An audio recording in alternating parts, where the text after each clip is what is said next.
Vyše 15 000 kilometrov cez 13 štátov za 5 mesiacov. Presne toľko trvala 5 kamarátom zo Slovenska cesta zo severu na juh afrického kontinentu.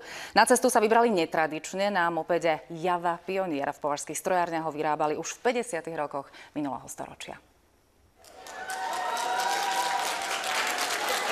Dvaja Marekovia, Martin, Ondrej a Milan dnes pristáli na letisku v Bratislave. Mopedy poslali z kavského mesta domov loďou. Po 5 mesiacoch na nich vraj toho majú celkom dosť. Došiel som to, ale fakt to bolo už taký na vlásku a momentálne nemám ani chuť sa voziť na tej motorke. Najnižšie jazdili pri Mŕtvom mori, ktoré leží v nadmorskej výške minus 400 metrov.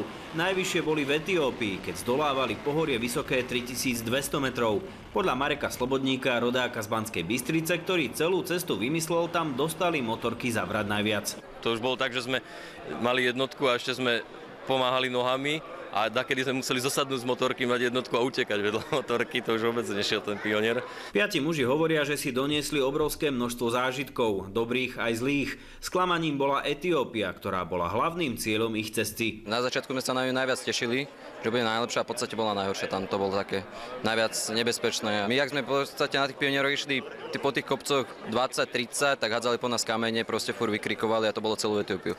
To nám trvalo 2 týždne. Na druhej strane ich predsudky pozitívne zbúrali Sudán či Mozambik, kde oboch Marekov na týždeň totálne zložila malária. Zdravotná starostlivosť je taká perfektná a lacná hlavne. Pre každého človeka je v podstate zadarmo, nielen miestneho. My sme platili za týždennú hospitalizáciu 70 eurocentov.